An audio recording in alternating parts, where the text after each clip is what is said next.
Excellency, the Vice President of the Republic of Ghana, Dr. Mahamudu Bawumia, Your Excellency, Mr. John Dramani Mahama, former President of the Republic of Ghana,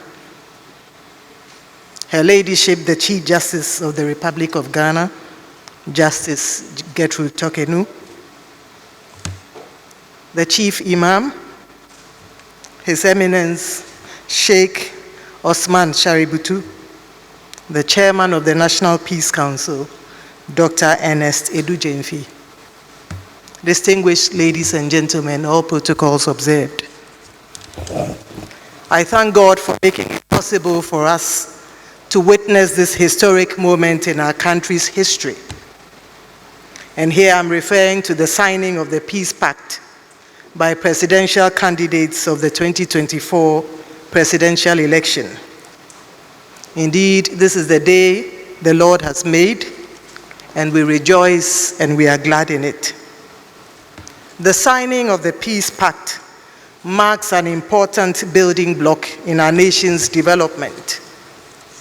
The very act of signing the Peace Pact is symbolic in that it signals to all citizens and supporters of our presidential candidates that they are indeed committed to ensuring that Ghana remains intact before, during, and after the election.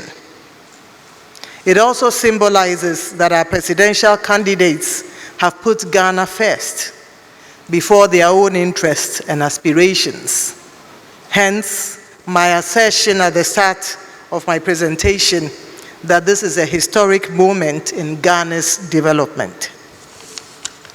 As a commission, I'm pleased to note that we have walked the talk of peace. Mindful of the fact that attaining peaceful electoral outcomes will depend on our actions, we have right from the start of our electoral processes consciously operated and carried out our activities and conducted ourselves in a manner that would ensure peace before, during, and after the election. In doing so, we have embraced three essential ingredients, which in our view contribute to peaceful processes and elections, namely transparency, responsiveness, and inclusiveness. And we have applied these elements in all our activities to date. And so right from the start of our electoral calendar until now, we have imbibed these three essential ingredients into everything that we do. Please permit me to mention and share a few examples. Registration of voters. Before the commencement of the voters' registration exercise, we at the Commission provided extensive information about the exercise to all our stakeholders through our radio and TV advertisements. Indeed, we carried out extensive ads in the English language, 10 major dialects, on all TV and radio stations across the country. This inclusive approach saw eligible voters take their turn to register at all our registration centers throughout the country. We also ensured, in the spirit of inclusiveness, that our centers were accessible to all our stakeholders. I'm happy to note that our youth, old, and persons who had not previously registered, as well as persons with disabilities, availed themselves at our various registration centers. In the spirit of transparency and accountability, we provided our political party agents with the start of day reports and the end of day reports. These reports gave them a good account of the number of persons who had been registered across the country on every given day, and allowed it to confirm it with their own statistics they had documented. Additionally, we provided regular infographics on registration data to the citizenry. We shared this on our various platforms, i.e. our website, our Facebook and Instagram pages on a regular basis. making it possible for interested citizens to know with near precision the number of persons registered in the country on any given day. It allowed them to drill down to indicators including the number of male-female voters who had registered across the country on any given day. It allowed them to have information on the number of persons with disabilities, number of first-time voters, among others. Throughout the entire process, we held several press conferences and engaged actively with the citizens. We took their concerns on board and provided solutions to a number of the concerns that came up. This level of transparency and openness helped to reduce the suspicions that usually characterize the voters' registration exercise. We applied the same ingredients of transparency, responsiveness, and inclusiveness as part of our exhibition, our voters' exhibition exercise. In addition to exhibiting the physical copies of the provisional voters' register in the 40,000 plus polling stations, we added a second layer of verification by exhibiting the provisional voters' register online at a fee of 50 pesos per verification. In the spirit of responsiveness, when citizens raised concerns about the fee, we immediately went to work and waived the 50 pesos fee initially charged and made it possible for citizens to verify their details at no cost. This arrangement equally reduced the burdens of citizens and enabled them to verify their details in the comfort of their home. And in all of this, we received the concerns of the citizenry and were timely in responding to their concerns. Again, in the spirit of transparency, we also promptly addressed concerns raised on the provisional voters register by a section of our society. When it was impossible or difficult to resolve those concerns, we called an IPAC meeting to discuss the concerns with all the political parties registered in Ghana. We opened up the IPAC meeting to the public and enabled them to follow the discussions on the provisional voters register. The presentation from our IT team and the ensuing discussions helped to lower the tensions and suspicions around the register and restored its credibility. By discussing the concerns in an open and transparent manner, and by carrying the citizens along as a result of the live coverage of the proceedings, tensions and suspicions around the provisional voters register were eliminated and the peace of our nation was restored. We applied again the same elements of transparency, responsiveness, and inclusion in our nomination and balloting processes. As many of you will attest to, we opened up all these processes to the general public with the help of our media partners. The opening up of these processes to the citizenry helped to eliminate the usual stories around the fixing of ballots. And we are confident that citizens are now well informed as to how the ballot positions are determined. We are aware that citizens now know that it is the political party agents themselves who pick the order in which they will appear on the ballot paper and not the Electoral Commission. The story is no different in the case of the printing of ballot papers and the results declaration forms. For the first time in our history, we took our media partners on a tour to the printing houses as part of our efforts to keep the citizens well informed. This approach brought to the fore the engagement and the involvement of the political parties in the printing process and demonstrated the accountability and transparency mechanisms we have built into our printing cycle. We educated the citizenry on the ballot statistics that we provide to the political parties. And we also inform them about the serialization process and the fact that the Commission provides serial numbers of all ballots to the political parties as part of the printing process. This openness and information shared enabled citizens to have a first-hand view of the fact that every single ballot that goes out into the field is accounted for, in the sense that political parties are aware of the serial numbers and they are able to track and account for it.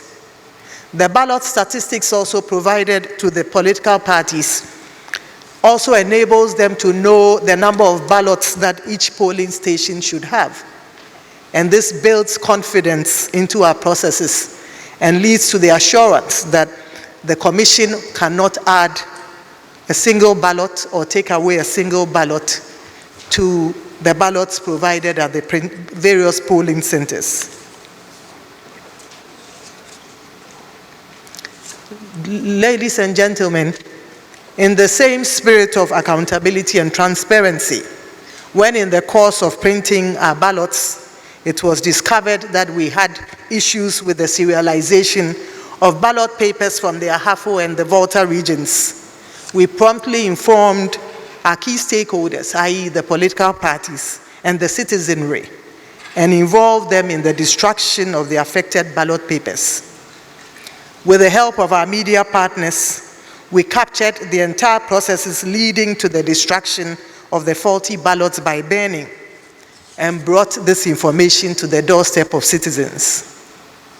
Today, the destruction certificates signed by the political party agents, the security agents, and the Electoral Commission staff are available on all our platforms, our websites, and our social media pages for all to verify. Your Excellencies, ladies and gentlemen, our application of the 3 ingredients in all our operations has contributed significantly to reducing the tensions and building confidence around the Electoral Commission's processes. As a Commission, I assure you that we will continue to apply these ingredients of transparency, responsiveness, and inclusiveness in all our activities through to the election day and beyond. On behalf of the Electoral Commission of Ghana, I pledge that my team and I will continue to conduct our activities in a way and manner that will ensure peace before, during, and long after the 2024 election. The processes we will employ on election day and in the days aftermath are robust, transparent, and inclusive. The results we will declare will reflect the will of the citizens as expressed at the polls. It is a well-known fact that elections are won or lost at the polling stations. It is at the polling stations that voters vote. It is at the polling stations that the votes are counted. It is at the polling stations that the results are documented on the pink sheets and signed by all the agents of the presidential candidates. And it is at the polling stations that the outcomes of the presidential election are announced. These are the results that will be collated at the constituency, regional, and national collation centers. And it will be in the full view of the agents of the political parties who will go on to sign the various results declaration sheets. Indeed, these are the results that we at the Electoral Commission will declare, and no other results. We therefore entreat our distinguished presidential candidates to accept the outcomes of the elections. That is the will of the people, which we will declare. At the end of the day, when the results are declared by the Electoral Commission of Ghana, Ghana should remain standing as a beacon of democracy in Africa. We each have a role to play to ensure this happens. God being our helper, we at the Electoral Commission of Ghana will do everything in our power to abide by the oath that we made to God and to the people of Ghana when we were sworn into office in 2018. May God bless his beloved nation, Ghana, and make her great and strong. Thank you.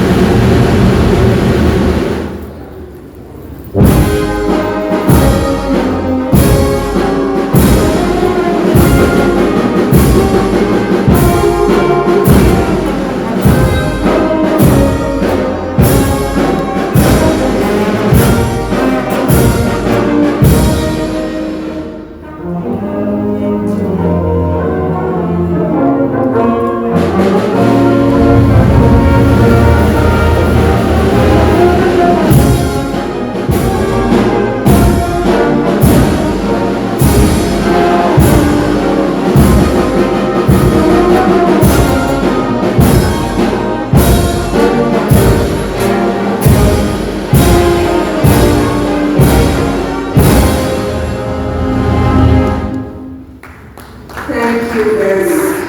Thank you for coming.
Please subscribe to more STVGH.